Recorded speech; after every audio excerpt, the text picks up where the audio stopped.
말씀 함께 읽겠습니다. 너희는 세상의 소금이니 소금이 만일 그 맛을 잃으면 무엇으로 짜게 하며 후에는 아무 쓸데없어 다만 밖에 버려져 사람에게 알게 뿐이니라.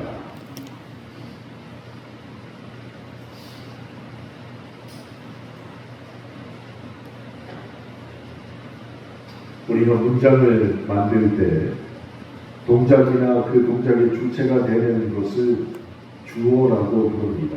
그래서 항상 말을 할 때는 목적어를 가리키는 주어가 분명히 있어야 됩니다.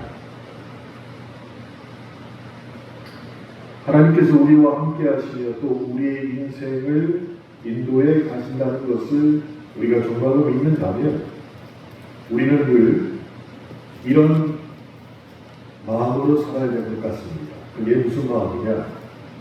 하나님을 주어로 된 문장을 믿음과 일상 가운데 사용하며 살아야 된다는 것이에요. 하나님을 주어로 두고 그 목적으로 내가 사용받고 쓰임받는 그런 사람이 되어야 한다는 것입니다. 그래서 믿는 사람들의 대화와 그리고 고백 속에 가장 많이 빈번하게 있어야 되는 문장이 무엇이냐? 하나님이 하셨어요 라는 말이 있어야 된다는 것이죠. 하나님이 하셨어요. 제가 성경에 나온 기사 중에서 하나님을 주어로 하는 문장을 그 믿음과 일상에서 언제나 습관처럼 사용했던 사람들의 예를 찾아보았습니다. 근데 그 중에서 가장 눈에 띄는 사람이 요셉이었습니다. 요셉이 무엇을 했다고요? 하나님을 주어로 하는 문장을 믿음과 일상 가운데 사용했던 사람이라는 것이죠. 그런데 요셉이 그런 이유는 너무나도 명확했습니다. 하나님께서 언제나 그와 함께 하시며 그의 인생을 인도해 주신다는 것을 의심하지 않고 확신하고 있었기 때문에 하나님을 주어로 사용하는 문장을 쓸 수 있었다는 것이에요. 우리가 다 아는 내용을 잠깐만 말씀드리겠습니다. 어린 시절 형들은 요셉을 시기하고 미워했습니다. 아마 제가 형이었더라도 그럴 것 같아요. 단색 옷을 입고 있다가 한 놈은 색동 저고리를 입고 나타나면 저도 싫을 것 같아요.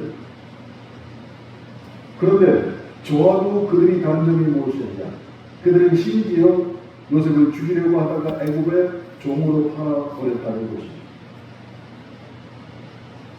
그러나 하나님께서 절망과 불안에 빠진 요셉, 그럼에도 불구하고 늘 함께 하신다는 것을, 그래서 오히려 남들이 보기에는 위험하고 어려운 징에 처했을지라도 그 가운데서도 가장 최선, 가장 좋은 일로 인도하셨다는 것을 요셉이 알고 있었다는 것입니다.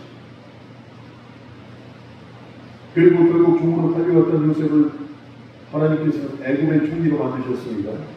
시간이 흘러 총리가 된 요셉이 자신을 고난과 절망의 자리로 몰아넣었던 그 형들을 만나게 된다는 것을 우리는 알고 있습니다. 가나안에 살고 있던 형들은 큰 기근으로 인해서 양식이 없어지자 양식을 구하러 애굽까지 왔습니다. 그런데 우리가 보기에는 요셉은 자신을 괴롭히며 종으로 팔아버린 그 형들에게 복수할 기회를 제대로 받은 사람이 되었다는 것입니다. 그런데 요셉이 우리가 다른 점이 여기서부터 드러납니다. 형들에게 자신의 정체를 밝힌 요셉이 원망하거나 질책하지 않았다는 것입니다. 오히려 그는 놀라며 그 형들을 안심시킵니다. 그런데 그 안심시키는 내용이 무엇이냐? 이런 것입니다. 하나님을 주어로 하는 고백을 형들에게 했다는 것입니다. 이게 우리와 다른 점입니다. 남들은 복수할 기회라고 생각했는데 그 기회조차도 하나님을 주어로 하는 고백을 했다는 것입니다. 뭐라고 했습니까? 당신들이 나를 이곳에 팔았다고 해서 근심하거나 한탄하지 마십시오. 당신들이 아니라 하나님이 나를 먼저 이곳에 보내셨습니다. 이렇게 얘기했다는 것이죠. 그런데 우리로서는 한 번도 하기 이 힘든 고백을 요셉은 3번이나 형들에게 했다는 것입니다. 그러니까 요셉의 마음이 진정성이 있다는 것을 보여주고 있는 것이죠. 당신들이 아니라 하나님이 나를 보내셨습니다. 3번이나 고백을 합니다. 억울하고 힘들고 괴로웠던 순간들이 요셉의 삶에 분명히 존재하고 있었습니다. 그런데 그 억울하고 괴롭고 힘들었던 순간순간을 되짚어 보니까 그 순간마다 더불어서 하나님께서 요셉과 함께 하셨다는 것을 또한 보여주셨다는 것이에요. 요셉은 그것을 발견했습니다. 그리고 고백합니다. 모든 것이 하나님의 은혜라는 것을 고백하고 깨닫게 되었습니다. 그렇기에 그는 모든 일의 주체를 하나님으로 두고 고백합니다. 하나님께서 하셨습니다. 그러니 그리스도인이 된다면 오늘 본문 말씀처럼 소금의 삶을 살아야 되는데 그리스도인이 된 다음에 우리의 뭐가 바뀌어야 되느냐? 말하는 태도가 바뀌어야 됩니다. 말하는 주어가 바뀌어야 된다는 것이에요. 그래서 하나님이 하셨습니다가 내 문장의 첫 번째 원칙이 되어야 한다는 것입니다. 사랑하는 성도 여러분, 저와 여러분의 인생에도 억울하고 괴롭고 슬픈 순간이 다가옵니다. 때로는 내가 아닌 다른 사람을 주어의 자리에 두어서 그들을 원망하고 싶은 순간이 우리 인생에 반드시 온다는 것이 이미 왔고 말이죠. 그런데 그런 순간만 있습니까?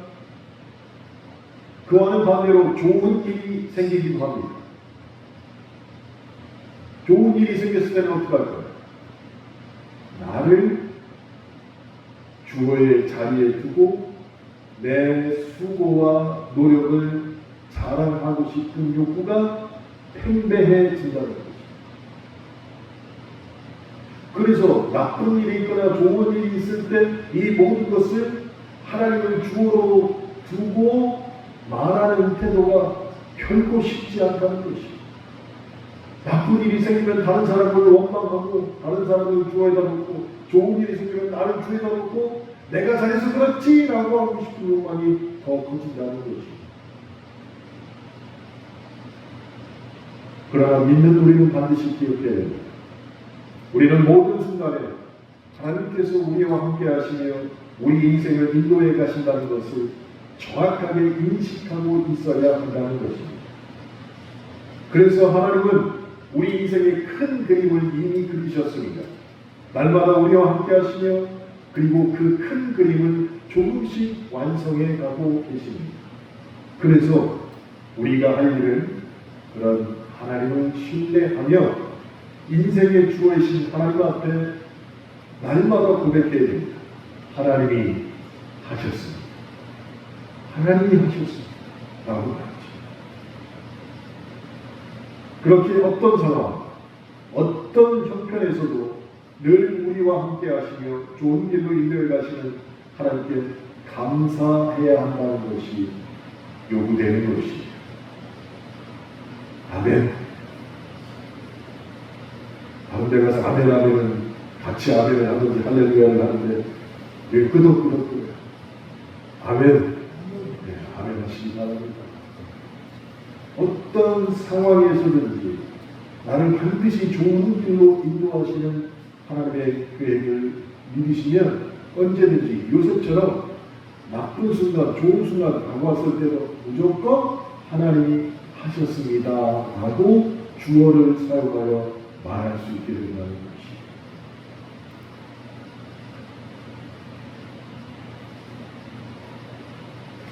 오늘 우리가 함께 읽는 마태복음 5장 13절의 말씀, 이 말씀이 정말 내 삶에 다가왔을 때 저와 여러분 그렇게 하나님이 하셨다는 주어를 앞장서서 믿음으로 고백할 수 있어야 한다는 것이. 오늘 본문 말씀 짧으니까 제가 한 번 더 읽어드리겠습니다. 너희는 세상의 소금이니 소금이 만일 그 맛을 잃으면 무엇으로 짜게 하리요?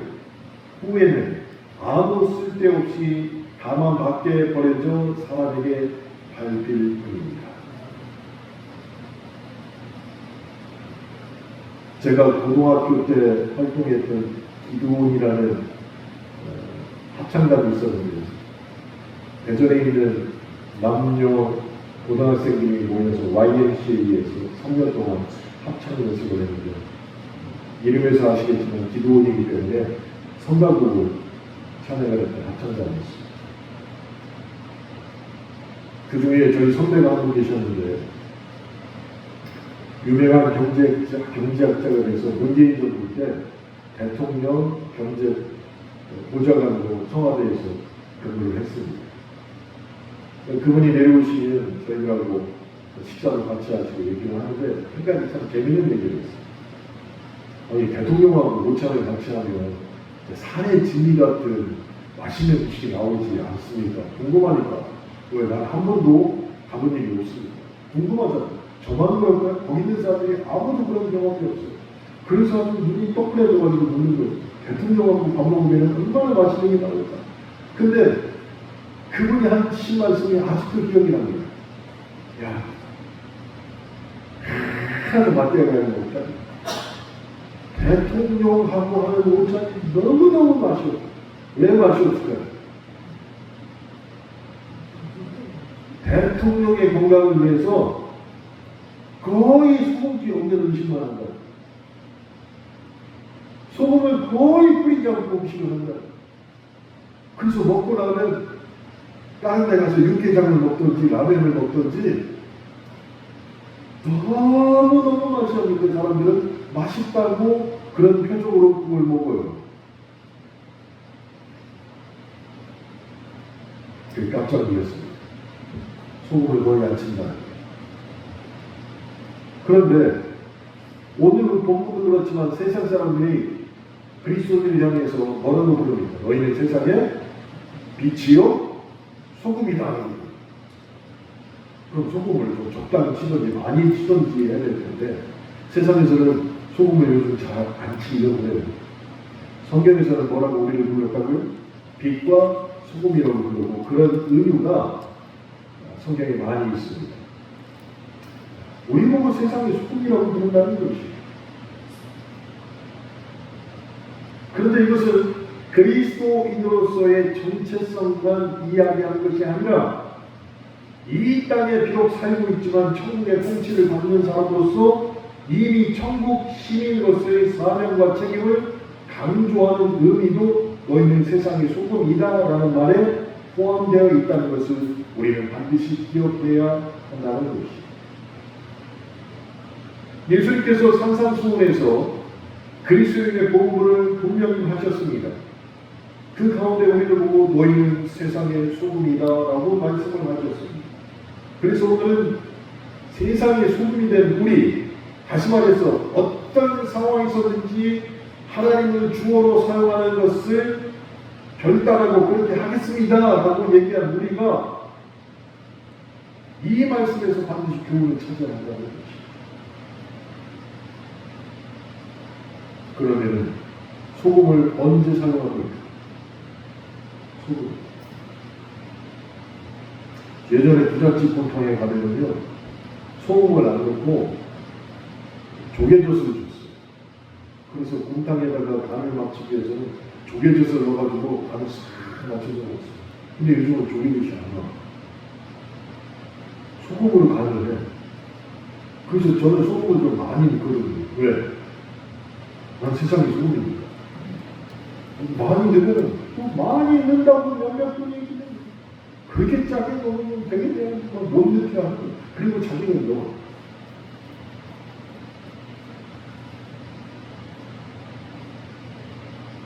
근데 우리는 세상의 소금이에요. 세상의 소금. 소금을 언제 씁니까? 이미 세상이 썩고 타락해 있을 때 소금은 사용되는 것이죠. 세상이 깨끗하고 아무 문제가 없으면 소금은 쓸데가 없어요. 이미 타락하고 세상이 썩어 있을 때 소금이 필요합니다. 왜 필요합니까? 부패하지 않는 성분을 소금이 갖고 있기에 필요하다는 것이죠.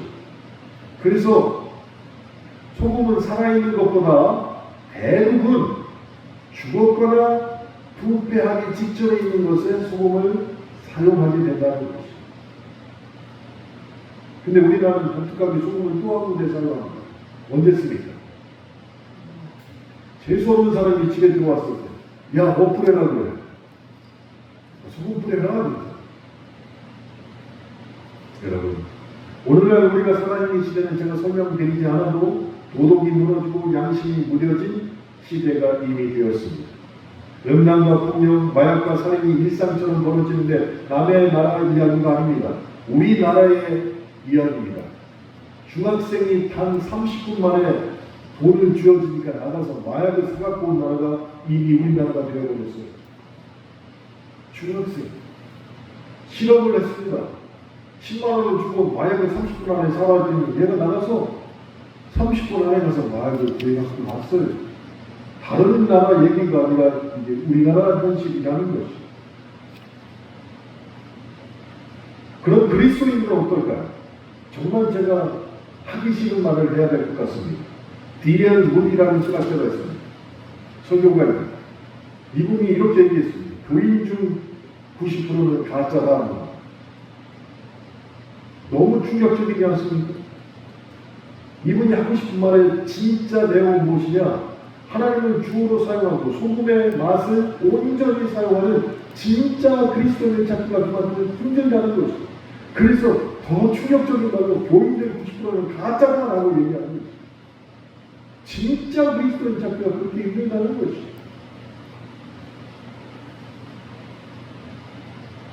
(19세기) 말부터 많은 사상가들은 20세기가 되면 이 땅은 지상 낙원이 될 것이다 라고 생각을 했습니다. 그런 이유는 의학이 발전하고 사람들이 지식이 올라가서 전쟁도 멈출 것이고 안 할 것이고 모든 사람이 교육을 받을 것이에 이 땅에 악이 사라질 것이다 라고 생각을 했다는 것이죠. 그런데 어떻게 되었습니까? 그 기대는 무너졌고 우리는 지금 더 심각한 타락의 시대를 맞고 있습니다. 다시 말해서 지금이야말로 그리스도인들이 반드시 소금의 맛을 발휘해야 할 때라는 것이죠. 그럼 소금의 맛으로 무엇을 어떻게 고쳐야 됩니까? 먼저 맛이 없는 교회와 싱거운 신앙은 세상을 변화시킬 수 없다는 것을 우리가 먼저 깨달아야 됩니다. 맛이 없는 교회, 싱거운 신앙 가지고는 결코 타락한 세상을 바꿀 수 없다는 것이죠. 요한계시록에 나오는 라오디게아 교회처럼 미지근한 신앙은 주님 앞에서 천만받을 뿐입니다. 성경에 그렇게 기록되어 있습니다.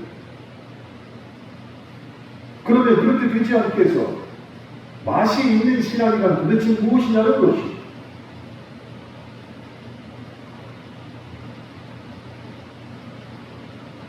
이곳에서는 좀 힘들지만 전라도에 가면 홍어회를 자주 접할 수 있습니다. 그런데 홍어회, 그 독특한 맛, 부패하는 과정에서 숙성되는 매우 독특한 맛을 가지고 있죠. 그 과정을 보면서 우리가 알 수 있는 것은 맛은 결코 그냥 생기지 않는다는 것이죠. 나 오늘부터 단맛 할래, 나 오늘부터 짠맛 할래, 결코 그렇게 되지 않는다는 것이죠. 그렇기에 말씀도 교회도 성도의 삶도 어떻게 변해야 되느냐? 믿음과 일상 가운데 하나님을 주어로 내세우는 그리스도의 향기를 계속 축적시키고 발휘할 때 그것이 소금으로 변할 수 있다는 것이죠. 그냥 처음부터 나는 세상의 소금이 될 수 없다는 것이죠.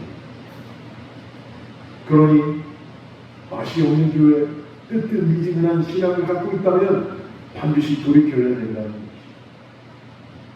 두 번째로 소금의 본질은 부패를 막고 막은 이후에 맛을 더해야 하는 것이 그리스도인도 세상에 속해서 우리는 타락을 방지하고 공동체의 생명을 불어넣는 그런 소금의 맛을 지닌 존재가 되어야 하는데 교회에는 또 성도라 불리는 사람들 그리스도인들 중은 세 가지 부류로 그런 사람들을 나눌 수 있다는 것에 주목을 해야 한다는 것입니다. 세 가지로 나눕니다. 그럼 오늘 수요에 나오신 투가를 피하신 여러분은 어디에 속할지 한번 속으로만 생각해 보십니다. 옆에 사람 보지 말고 나만 보세요. 자기 자신을 보세요. 1번 얘기했는데 꼭 이렇게 돌리시면 안 돼요. 아셨죠? 자, 첫 번째. 세상을 외면하고 자신만 신앙생활을 잘하면 된다고 생각하는 그리스도인들이 있습니다. 교회 오는 게 아니라 전에 들어가는 사람처럼 세상을 외면하고 나만 신앙생활하면 되는 것이지 라고 생각하는 그리스도인이 있다는 것입니다. 두 번째. 첫 번째와는 다른데요. 세상과 타협해서 신앙의 색을 잃어가는 그리스도인들도 있다는 것입니다. 두 번째는 세상과 타협해버립니다. 그런데 신앙의 색을 잊어버립니다. 세 번째는 세상에 들어가서 그리스도인의 사명을 온전히 감당하는 사람들이 있다는 것입니다. 이렇게 그리스도인들을 세 분류로 마태복음 5장 13절을 통해서 나눌 수 있다는 것이죠. 세상을 외면하고 자신만 신앙생활을 잘하면 된다고 생각하는 그리스도인들. 두 번째, 세상과 타협해서 좋긴 좋은데 신앙의 색을 잃어버리는 그리스도인들. 세 번째는 오히려 세상에 들어가서 그리스도인의 사명을 온전히 감당하는 그리스도인이 있다는 것이죠. 그럼 나는 1, 2, 3 중에 어디에 속하는 것이죠? 주님은 우리에게 세 번째 그런 부류에 속한 사람이 되기를 원하십니다. 그 사람이 참된 신자라고 말씀하고 계신다는 것입니다. 그러려면 우리는 반드시 바꿔야 될 것입니다. 예배를 드린 다음에도 여전히 교회 안에만 머물러 있는 소금이 되어서는 안 된다는 것입니다.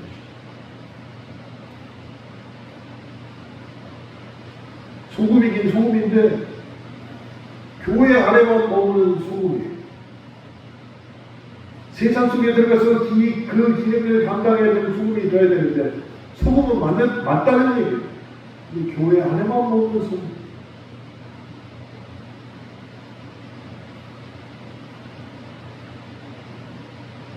여기서 탈피해야 됩니다. 탈피해서 무엇으로 바꿔야 됩니까?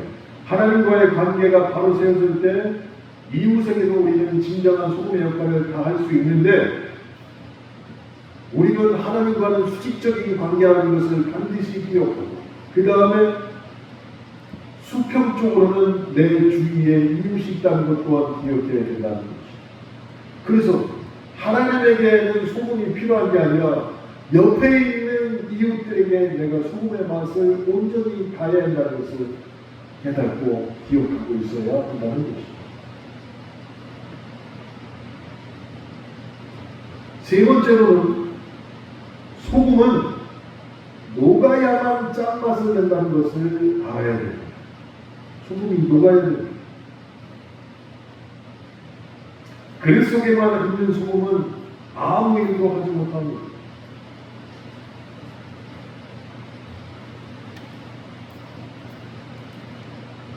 저희 큰아들 은우가 갑자기 라면이 먹고 싶다. 근데 그 전날 못 먹었어. 저녁에 퇴근하고 8시에 왔는데 밥을 해놨는데 밥은 쳐다보고 오늘은 라면 먹어야 되고 라면을 끓여서 먹는데 아니 계란도 큰 동원 참치 큰 것도 하나 뜯어가지고 탁 넣고 거기다가 또 후라이는 하나 딱 해가지고 후라이도 올리고 막 라면 이렇게 먹는 거예요. 그리고 밥도 비벼서 먹고. 그래서 어떡하지? 너무 먹고 싶어.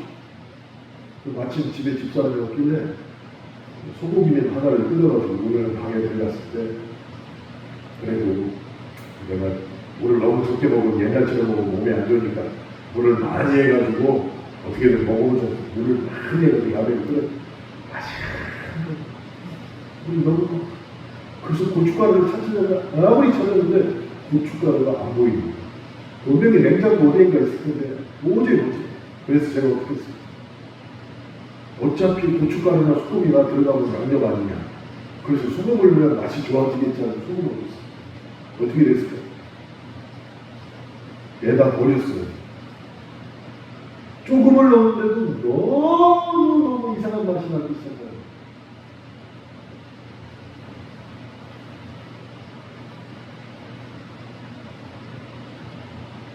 소금은 알맞은 데다 넣어야 되겠죠. 그러니 교회 안에서만 소금인 사람이 위험하다는 것이죠.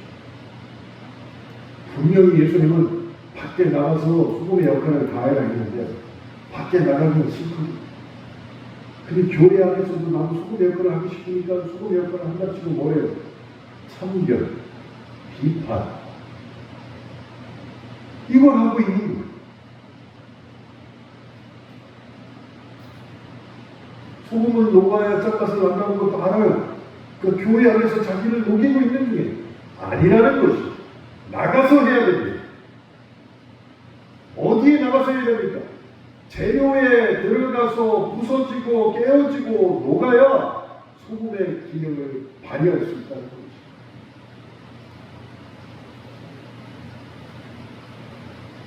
예수님은 요한복음 12장 24절에서 이렇게 말씀하셨습니다. 한 알의 잎이 땅에 떨어져 죽지 아니하면 하나를 그대로 믿고 죽으면 많은 열매를 맺느니라. 주님께서 이 말씀을 그대로 행하셨습니다. 십자가에서 온전히 부서짐으로 인류를 위한 생명의 길을 개척하셨다는 것이 한 알이 썩어 사라지는 것과 소금이 녹아서 사라지는 것 똑같다는 것이. 그러니 결코 교회 안에서 소금의 역할을 감당하려고 하지 마시기 바랍니다. 아무 쓸데없는 일입니다.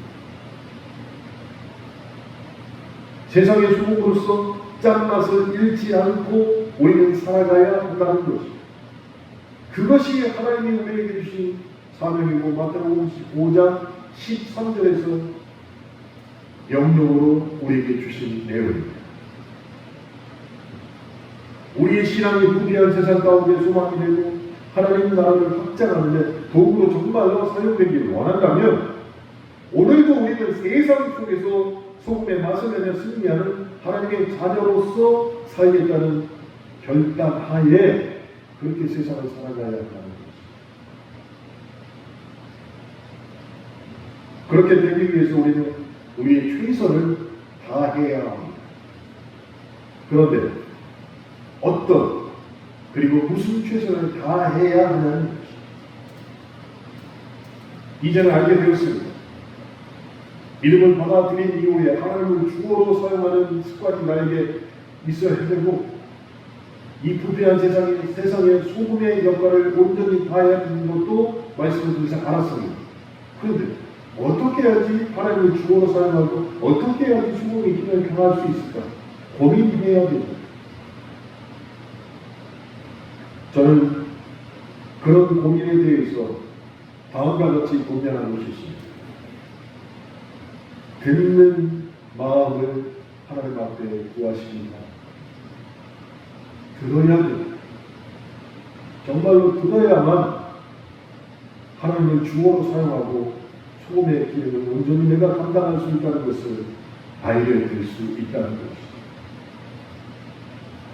열왕기상 3장 1절부터 15절에 마음의 중요성을 성경 가운데 잘 묘사하고 있다는 것을 기억하십시오. 그 중에 가장 핵심 말씀이 이것입니다. 내가 원하는 무엇인지 내게 말해보아라. 내가 그것을 들어주리라. 하나님이 들으신다고 하셨습니다. 근데 이 말이 어떻게 나옵니까? 솔로몬이 먼저 잘 들었기 때문이에요. 요구한 게 아니라 하나님의 말씀을 잘 들었기에 하나님도 나도 너의 말을 들으리라 라고 말씀하셨습니다. 만약에 오늘 밤 꿈에 하나님이 찾아오셔서 여러분에게 방금 말씀드린 얘기를 한다면 여러분 어떻게 하시겠어요? 내가 원하는 무엇인지 내게 말해보아라. 내가 그것을 들어주리라. 이렇게 막 묵직한 목소리로 여러분에게 말씀을 하십니다. 여러분 뭐라고 대답하시나요?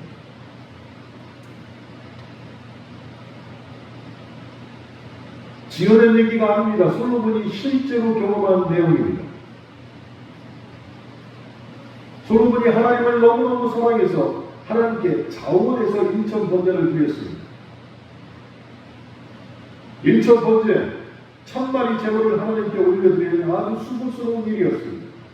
그런데 솔로몬은 하나님을 사랑하고 경외하는 마음으로 전례 없는 제사, 즉 예배를 하나님께 그것도 자원해서 드렸다는 것이, 그것을 보시고 하나님은 그의 중심을 보셨습니다. 그리고 꿈에 솔로몬을 찾아와서 말씀을 하셨습니다. 그런데 솔로몬이 전혀 망설임 없이 하나님께 한 가지 소원을 구했습니다. 그 한 가지 소원이 무엇입니까? 듣는 마음을 구했다는 것이죠. 듣는 마음. 솔로몬은 하나님의 뜻과 하나님의 말씀에 귀를 기울여서 그렇게 듣는 자세와 그것에 순종할 수 있는 태도를 소원을 말해 보아라 라고 하신 하나님의 구했다는 것이죠.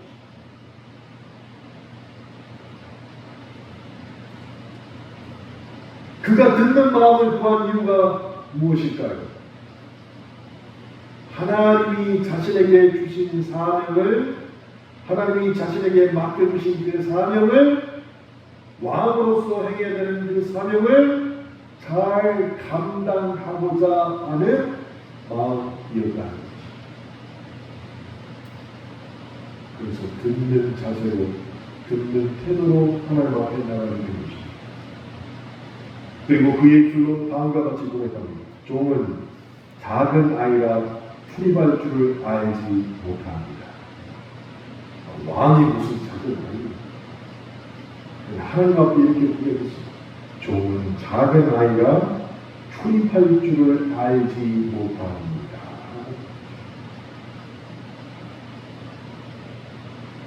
이 말을 지금만 고치면 이런 말이 됩니다. 이스라엘의 왕으로서 사명을 잘 감당하기 위해서 내가 무엇을 해야 할지 하나님 저는 잘 모르겠습니다.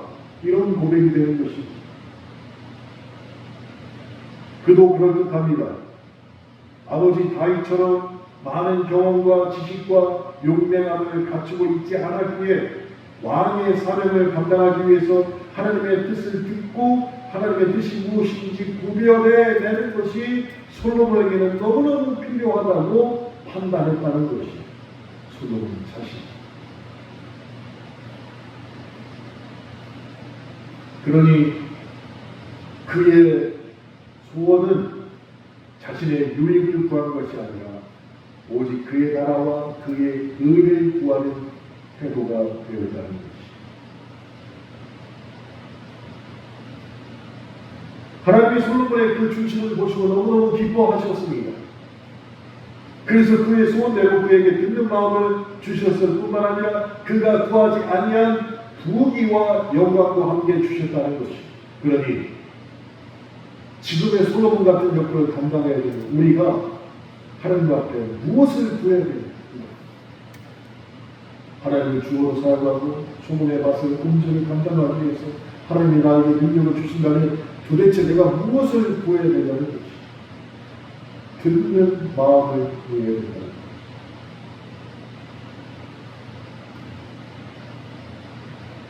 열왕기 3장에 이어지는 기사는 솔로몬이 듣는 마음을 가지고 판결하는 사건을 또한 우리에게 보여주고 있습니다. 알려진 대로 그는 어미의 불붙은 마음을 간파하고 누가 아이의 진짜 엄마인지 그 자리에서 가려냈다는 것입니다. 그의 능력이 아닙니다. 하나님이 주신 능력으로 가려낸 것이 어떻게 받게 되었습니까? 하나님 앞에 듣는 마음을 구했기 때문에 받은 것입니다. 그래서 그 부패해진 세상에 자기 자식인데도 불구하고 욕심을 내서 그 아이를 반으로 자르갈 때 그러세요 라고 말한 그렇게 부패해진 세상에 솔로몬이 듣는 마음을 통해서는 지혜로 말미암아 소금의 맛을 온전히 발휘하게 되었다는 것이.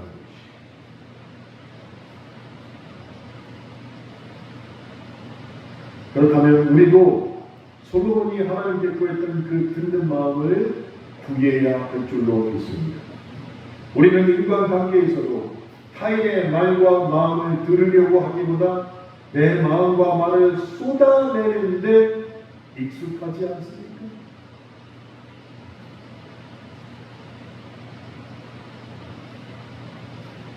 하나님과의 관계에서도 하나님의 말씀과 하나님의 마음을 들으려 하기보다 때로는 우리의 마음을 쏟아내는 데 익숙합니다.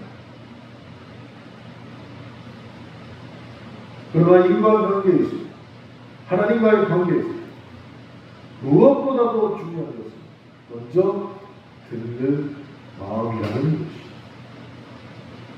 사무엘상 3장 10절에 이렇게 말씀하고 있습니다. 주여 말씀하옵소서 주의 종이 듣겠나이다. 주여 말씀하시옵소서 주의 종이 듣겠나이다. 저희 대전 침례교 연합회 임원 중에 노승경 사무 총장이 계십니다. 1971년생이시고 KT 직원을 하다가 목사 안수를 받고 목회를 하시는데 이분이 목사가 그냥 된 게 아니에요. 집사했을 때 아무것도 모르는 집사했을 때 시골교회에서 집사를 얼떨결에 하는 거예요. 그리고 본인은 KT 다니면서 있으니까 직장도 괜찮고 교회 가는데 도저히 말도 안 되는 일이 벌어지는 거예요. 그래서 이 용감한 집사가 가가지고 목사님을 강대역사에 끌어내는 거예요. 근데 그 사람이 목사가 돼요. 신시되어가지고 목사가 됐는데 목사 안수 받는 그날 그 행사를 어디서 했어요? 자기가 끌어내렸던 목사님이 주례자가 돼가지고 그 교회에서 했어요. 그래서 저는 너무 죄송하고 너무 미안해서 안 해도 됩니다. 안 해도 됩니다. 아니라고 우리 교회에서는 그 교회에서 하고 그날 나온 헌금과 그 전주에 나온 헌금은 다 모아서 노수경 목사님에게 다 줬어요. 개척하는 데서. 그래서 지금도 그 몬산 지역에만 들어가면 무슨 일이 있더라도 목사님한테 가서 무릎 꿇고 앉아가지고 목사님 하고 있다가 와요. 근데 이분이 집도 주셔가지고 꼭 불러다가 한 달에 한 번씩 설교를 시켜요. 가자. 그럼 설교할 거리가 없다. 왜냐하면 자기가 목사님 끌어내렸던 있었던 집사들이 거기 다 앉아있다. 아유 우리 목사님 끌어내렸던 목사님 오셨네. 그러니 무슨 설교를 할 수 있겠어요? 그런데도 가서 지금도 시간이 꽤 지나는데 설교를 하러 가면 눈물만 나오는 설교도 못하고. 근데 너무너무 감사한 건 그렇게 눈물 흘리다 오면 다 은혜를 받게 된다는 거죠.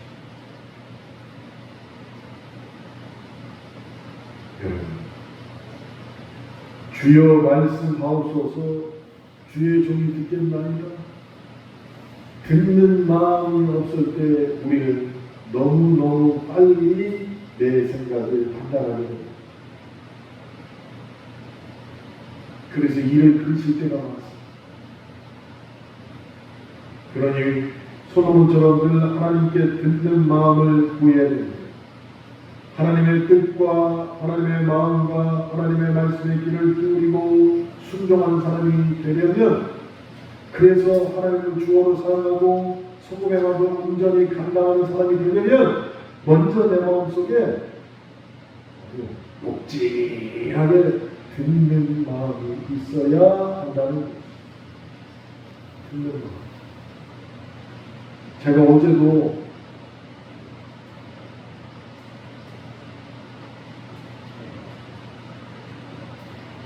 이 비슷한 얘기를 했습니다. 중부 목양이 끝나고 차를 타고 선화동에 있는 파란들 식당이라고 있어요. 우럭쌈밥집을 참 잘하는데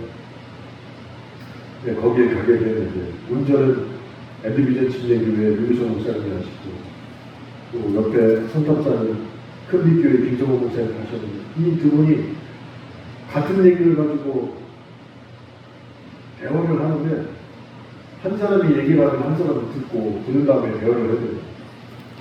두 분의 특징이 있어요. 둘이 얘기를 하는데 서로 얘기만 해요. 그러니까 한 사람이 얘기하는 걸 안 들어요. 그러면 한 사람이 계속 얘기하면 자기가 멈췄다 이렇게 해야 되는데 20분이 지나도록 서로 얘기만 계속 하는데 그래서 제가 아니 두 분 목사님은 남의 얘기 안 듣지. 절대로 남의 얘기 안 듣지. 안 듣는다? 목사님들도 남의 얘기 안 듣는 사람 참 많겠어요. 그래서 제가 어제 뭐라고 했어요? 목사가 돼가지고 말이야. 남의 얘기만 듣고 자기 얘기만 그렇게 말. 근데 그 중에 하나는 우파고 하나는 좌파고. 목사인데 둘이 타협할 수가 없어. 둘이 타협할 수가 없어. 하나는 우파고 하나는 좌파고. 아니, 우파가 얘기하면 좌파도 좀 들어주고, 좌파가 얘기하면 우파도 좀 들어줘야 되는데, 20분 동안 계속 청문회 갖고 시작하는데,